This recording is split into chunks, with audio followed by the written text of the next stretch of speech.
Apa kebenaran tersembunyi tersebut? Kebenaran tersembunyi tersebut yaitu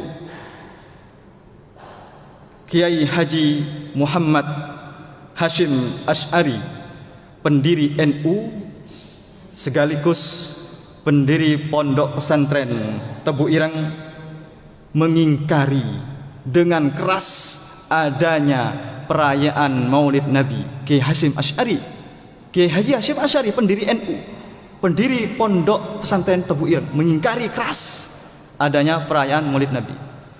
Kita sebagai orang Indonesia tidak tahu selama ini, dibohongi, disembunyikan kebenaran ini agar umat Islam merayakan. Ini pernyataan Kiai Haji Hashim Asy'ari. Kenapa kalau kita berpedoman pada Kiai Hashim Asy'ari, pendapat kita mengikuti pendapat Kiai Haji Hashim Asy'ari, kenapa kita mengikuti perayaan Maulid Nabi? Kenapa tidak mengikuti langsung Kiai Haji Hashim Asy'ari? Mestinya kita mengikuti apa yang diwacangkan oleh Kiai Haji Hashim Asy'ari. Kalau memang kita mengikuti pendapat beliau, Kiai Haji Hashim Asy'ari melarang keras Kiai Haji Asy'ari. Di mana beliau melarangnya? Di dalam kitabnya, bisa dilihat nanti di dalam kitabnya, dalam At-Tanbihat Al-Wajibat Liman Yasna Maulid Bil Munkarat. Ini pendapat Kiai Haji Hashim Asy'ari.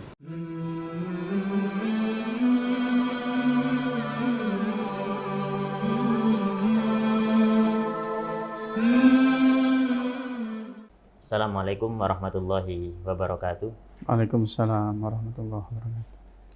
Kembali lagi bersama kami di Tebu Ireng Inisiatif. Dalam segmen kali ini telah hadir bersama kita Ustadz Ahmad Roziki. Assalamualaikum Ustadz. Waalaikumsalam Mas Razak. Beliau merupakan salah satu santri Tebu Ireng. Jadi ketika biasanya nulis di medsos, beliau melabelkan nama dengan santri Tebu Ireng, namun sebenarnya jabatan-jabatan tinggi sudah beliau capai begitu. Seperti misal di MUI Jawa Timur, beliau merupakan salah satu komisi fatwa, anggota komisi fatwa MUI Jawa Timur. Dalam segmen kali ini kita akan membahas terkait dengan problematika Maulid Nabi. Sebenarnya pembahasan Maulid Nabi merupakan pembahasan yang begitu klise, yang seringkali para halayak umum membahas begitu. Namun kali ini berbeda karena terdapat beredar sebuah video yang mengatakan bahwa Maulid Nabi itu haram dan bid'ah.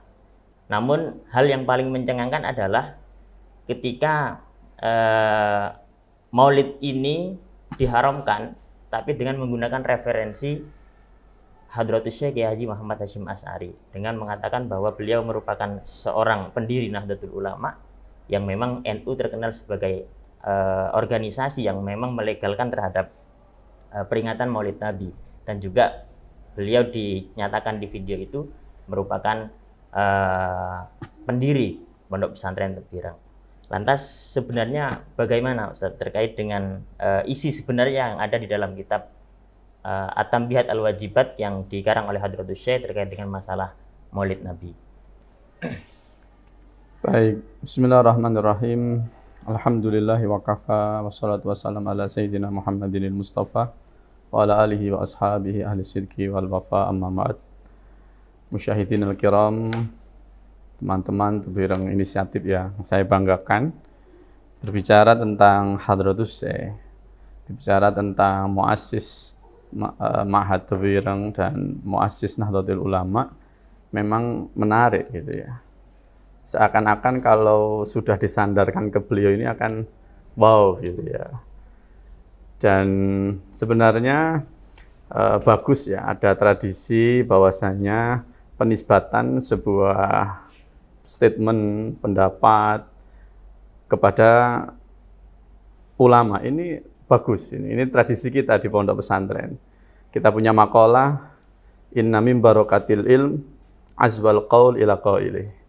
Jadi termasuk keberkahan itu jika kita berhasil untuk menisbatkan sebuah ilmu, menisbatkan sebuah ucapan, menisbatkan sebuah statement kepada qailihi.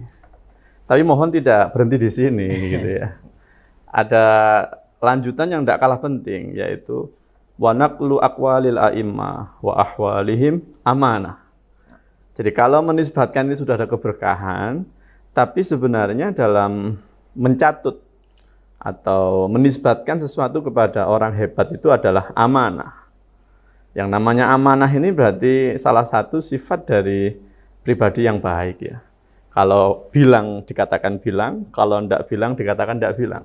Kalau bilang A dikatakan bilang A, kalau bilang B dikatakan bilang B. Jangan diputar balik. Itu namanya lawan dari amanah. Dan khianah namanya. Dan tentu ini tidak layak disandang seorang ustadz. Tidak layak disandang khotib ya.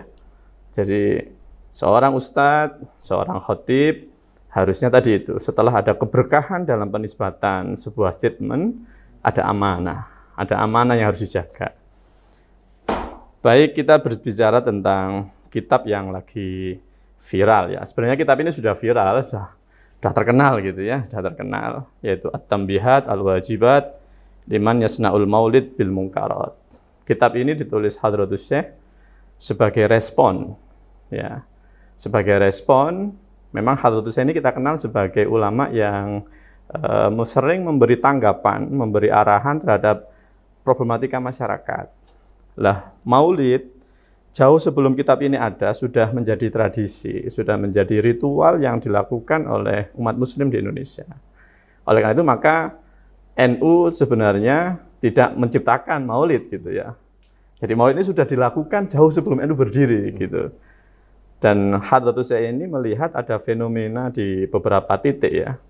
Di salah satu ma'had di Jawa Timur dan di salah satu titik di salah satu kabupaten di Jawa Timur ada ihtifal maulid yang diisi dengan mungkarat. Ada ihtifal maulid diisi dengan mungkarat. Ini kan ada dua titik yang perlu difahami. Peringatan maulid, yang kedua diisi dengan hal-hal yang mungkar gitu ya. Yang diingkari Hadratus Syekh itu adalah mungkaratnya. Mungkaratnya, bukan maulidnya. Ini jangan gagal paham ya. Jangan gagal paham gitu ya.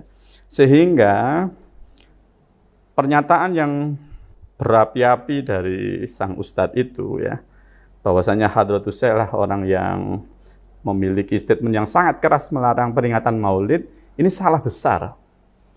Salah besar itu. Yang benar adalah peringatan maulid yang diisi dengan hal-hal yang mungkar lah yang diingkari oleh Hadratus Syekh. Dan ini bukan berarti Hadratus Syekh berijtihad sendiri, dan ini menunjukkan bahwasanya ada amanah dalam diri Hadratus Syekh. Yaitu kalau kita melihat At-Tanbihat Al-Wajibat ini, beliau asbul qaul ila qaili. Ada di sana ulama Syafi'iyah, ada ulama Malikiyah yang dirujuk. Ya. Sehingga sangat salah betul kalau lagi menisbatkan bahwasanya ini tidak didukung oleh 4 madhab yang mu'tabar. Ini salah betul lagi. Jadi ini salahnya sudah murakkab gitu ya. Kalau level-levelnya luar biasa. Jadi kalau bicara tentang At-Tanbihat Al-Wajibat, kitab ini ditulis tahun 1355 Hijriah. Dan kitab ini sudah diuji secara akademik di Universitas Al-Azhar gitu ya. Maka kitab ini ditulis oleh Hadratus Syekh tadi 1355 di Rabi'us Tsani ya.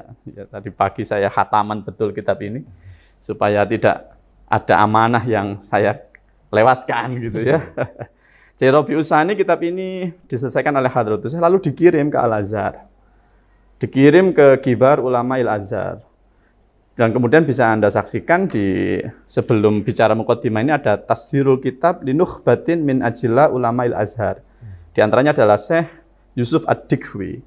Bahkan Syekh Yusuf ini kalau kita khatamkan kitab ini memberi beberapa catatan di beberapa halaman. Itu artinya betul-betul dibaca. Betul-betul dibaca. Sehingga kitab ini sudah secara kelas itu kelas internasional gitu ya. Diakui oleh Kibar Ulama Al-Azhar Asy-Syarif. Dan kalau boleh bicara tentang isi kitab ini, setidaknya ada ujian dari ulama Al-Azhar, lalu ada muqaddimah ya. Muqaddimah menceritakan kronologi ya. Kemudian ada tambihat. Tambihat itu warning gitu ya. Dan warningnya ini tidak main-main, 10 warning. 10 warning. Dan sebenarnya kalau kita melihat tambih yang pertama saja ya, saya tidak bicara banyak ya. Tambih yang pertama saja itu Hadratus Syekh sudah menukil ini. Yu'khad min kalamil ulama al-ati dzikruhu annal maulid alladzi yastahibbuhul a'immah. Ada kata-kata yastahibbuhu. Maka sebenarnya kalau kita mau melihat sebelum berkomentar gitu ya, mau sabar sebentar saja untuk mau baca lalu berkomentar, maka tidak akan mungkin lahir komentar-komentar itu. Jadi kata yastahibbuhu ini mengisyarahkan bahwasanya di sana ada ikhtifalul maulid yang mustahab dan ada yang ghair mustahab. Gitu. Dari sana sudah gugur pernyataan itu. Dan saya yakin sekali harapannya tadi ya, saya yakin sekali ini menjadi pelajaran yang penting bahwasanya melabelkan sebuah pendapat pada ulama itu sudah barokah. Tapi mohon dilanjutkan wa naqlu aqwalihim amanah. Amanah ini. Jangan main-main dengan amanah karena kalau tidak ada amanah maka munafik namanya. Munafik namanya. Saya kira itu untuk prolog di ketemuan kita di sore hari ini. Baik, untuk sebenarnya ketika kita melihat dalam isi kitab itu tadi dijelaskan bahwa di Tambih al-awwal itu Hadratus Syekh sudah menyinggung terkait dengan hukum peringatan Maulid. Kemudian baru setelah itu di Tambih yang kedua beliau memberikan pernyataan terkait Maulid-Maulid yang yasna bil munkarat begitu. Lantas bagaimana sebenarnya tanggapan panjenengan terkait dengan adanya pernyataan seperti ini? Apakah sebenarnya si Ustadz ini kurang membaca atau bagaimana? Wallahu a'lam. Jadi membaca fenomena ini hanya Allah yang tahu ya. Karena kita melihat respon setelah beliau diingatkan, lalu beliau mengatakan saya khilaf, lupa karena takdir Tuhan. Nah, ini saya kurang sepakat. Lek salah dinisbatkan nang pangeran ini ya. Ini menurut saya kurang pas ini ya. Kurang pas ya. Jadi beliau mengatakan bahwasanya saya khilaf tidak mencantumkan liman yasna bil munkarat ya. Sehingga menurut saya kitab ini semua dari tambih pertama sampai tambih akhir, bahkan mulai muqaddimah sebenarnya sudah menyatakan itu. Jadi kesalahan memahami saya kira di sini sangat fatal. Sangat fatal apalagi dikhutbahkan gitu ya. Apalagi dikhutbahkan. Cobalah kita bicara tambih yang kedua katakan ya. Beliau menulis katakan di halaman 19 ya, cetakan Maktabah At-Turas Al-Islami. Idza alimta dzalik fa'lam anna amalal maulid idza, ada kata idza. Jika kata kalau enggak ngerti syartiyah atau enggak ngerti apalah bahasanya itu, idza ini kan menunjukkan syarat ya. Jadi jika ada ila maksiatin rajihatin mithlul munkarat wajib tarkuhu wa haruma fi'luhu. Kata idza ini harus dipahami ya. Artinya jika syarat ini tidak terpenuhi, maka ini kembali kepada kaidah awal yang ditulis oleh Hadratus Syekh, yaitu annat ta'ah idza addat ila maksiatin rajihatin wajib tarkuha fa inna ma yuaddi ila syarri syarrun. Kata kunci adalah taat itu, innat ta'ah. Berarti kalau maulid ini tidak berisi maksiat, fahuwa ta'ah, bahwa min jinsi ta'ah, min jinsi taqarrub ilallah subhanahu wa ta'ala. Ini menjadi kata kunci harusnya. Tapi saya menilai bahwasanya saya sebagai santri Tebuireng melihat karya Hadratus Syekh itu utuh. Ya. Utuh dalam arti beliau tidak lantas membela maulid dengan menutup mata. Kalau ada indikasi keharaman beliau tutup mata karena fanatisme, enggak. Hadratus Syekh enggak begitu. Beliau ansih, beliau lurus, bahwasanya yang salah dikatakan salah, yang benar dikatakan benar. Sehingga ini adalah fenomena yang menurut saya teman-teman muhibbin dari maulid yang barangkali ada indikasi-indikasi yang kurang baik dalam perayaan yang kita lakukan, ini menjadi bahan evaluasi gitu ya. Yang disebut di sini ada ikhtilatur rijal wan nisa ala zanabiyat. Ini kan fenomena yang hari ini harus kita akui bahwasanya itu juga PR bersama. Tapi sekali lagi jangan lantas dipukul rata maulidnya yang haram gitu ya. Jadi ini adalah evaluasi yang diberikan Hadratus Syekh dan ini juga menjadi bahan evaluasi kita sebagai nahdliyin, sebagai para santri, bagaimana menjaga kemurnian, kesucian, ikhtifalul maulid. Sehingga tidak disalahpahami, sehingga kitab ini saya kira perlu untuk dibaca, dijadikan SOP untuk semua panitia maulid gitu ya. Jadi panitia-panitia pelaksanaan maulid saya kira SOP dari Hadratus Syekh ini harus dipegang betul. Sehingga bagi saya sangat disayangkan statement itu lahir dalam momen khutbah Jumat, sangat disayangkan. Saya teringat ketika momen Isra Mi'raj ya, di antaranya saya baca Al-Anwar Al-Bahiyah karya Syekh Muhammad ya, Sayyid Muhammad. Di sana Hadrat Rasul melihat fenomena ada ular yang keluar dari lubang yang kecil.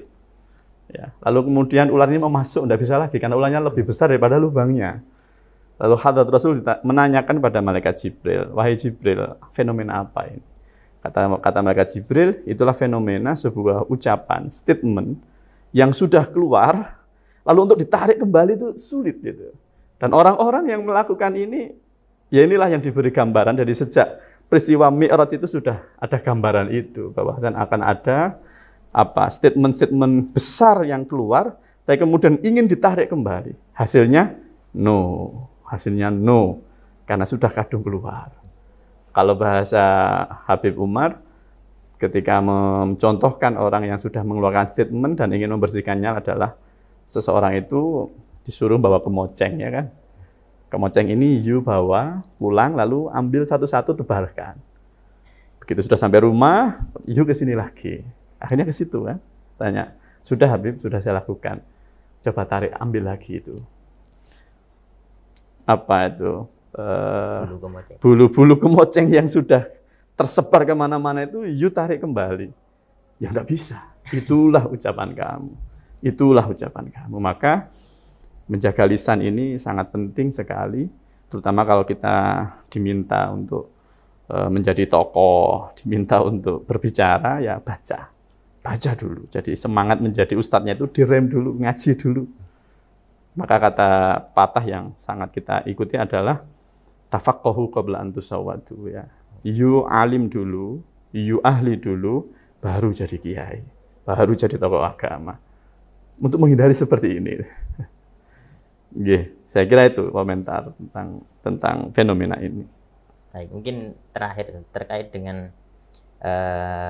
nanti kedepannya mungkin dari para dai, karena di era disrupsi seperti ini, banjirnya informasi, banyak orang yang memang begitu bebas untuk menyuarakan aspirasinya di media sosial. Entah itu dari mana asalnya, seperti mungkin gurunya tidak jelas, dia bebas untuk memberikan sebuah statement yang ada di media sosial. Mungkin harapannya untuk ke depan ini bagaimana? Ya, kita yang dari santri harus membanjiri itu semua. Ini melupakan sebuah tantangan bagaimana kita yang ngaji, bukan hanya ngaji terjemah, kita yang ngaji huruf demi huruf, kata demi kata, harus berani tampil. Dan tentu persiapan sebelum tampil kayak tadi itu, kita harus tafaqqahu qabla an tusawwadu. Kita menjadi faqih dulu, kita faham dulu atas apa yang akan kita sampaikan, baru kita muncul gitu. Sehingga kita tidak menjadi golongan-golongan yang habis berbicara lalu minta maaf gitu ya. Apalagi hanya dengan materai 10.000 gitu ya. Jadi saya kira permohonan maaf itu tidak hanya dengan materai 10.000. Jadi konsekuensi sebagai kita orang yang berani berbicara, ya kalau memang ada salah harus berani minta maaf. Dan tolong itu menjadi catatan untuk berpikir ulang untuk berbicara di waktu selanjutnya. Jangan hanya ini menjadi batu loncatan saja. Di sini ditutup, geser lagi ke tempat lain, ngunu meneh, dan ngunu maneh. Ya sudah, kalau sudah begini maka yang sakit adalah mentalnya, bukan kapasitas dia untuk membaca, tapi mental dia untuk apa? Untuk tidak mau mengakui kesalahan, untuk tidak mau memperbaiki kekurangan. Maka ya sebagai kewajiban kita, watawasau bil haqqi, watawasau bis sabri. Maka kita yang santri maju, kita yang santri membaca, ngaji, lalu kita berani tampil. Itulah di antara syuhrah yang harus kita lakukan. Baik, mungkin cukup sekian saja. Terima kasih atas wejangan dan juga pandangan terkait dengan fenomena ini. Teman-teman Tebireng Inisiatif yang berbahagia, pemirsa yang menonton, tadi sudah kita dengar bersama statement dari santri Tebireng, ya, Ustadz Ahmad Roziki. Jadi bahwa apa yang telah disampaikan oleh salah seorang ustadz yang ada di Pamekasan kemarin melalui khutbah Jumatnya itu merupakan hal yang keliru begitu. Karena memang di dalam kitab At-Tabihat Al-Wajibat Hadratus Syekh Hasyim Asy'ari itu sudah memberikan di tambih awal itu sudah memberikan sebuah warning bahwa memang hukum asal maulid itu adalah bid'ah hasanah begitu. Bid'ah hasanah. Sehingga boleh. Bahkan tadi sudah dijelaskan yastahibuhul a'immah. Para imam mengatakan itu sunnah begitu. Sehingga perlu kiranya untuk membaca kembali kitab ini, kitab At-Tabihat Al-Wajibat ini, dan tadi juga direkomendasikan oleh beliau agar supaya kitab ini dijadikan sebuah SOP untuk para panitia peringatan Maulid Nabi. Mungkin cukup sekian dari kami. Wallahul muwaffiq ila aqwamit thoriq. Wassalamualaikum warahmatullahi wabarakatuh. Waalaikumsalam warahmatullahi wabarakatuh.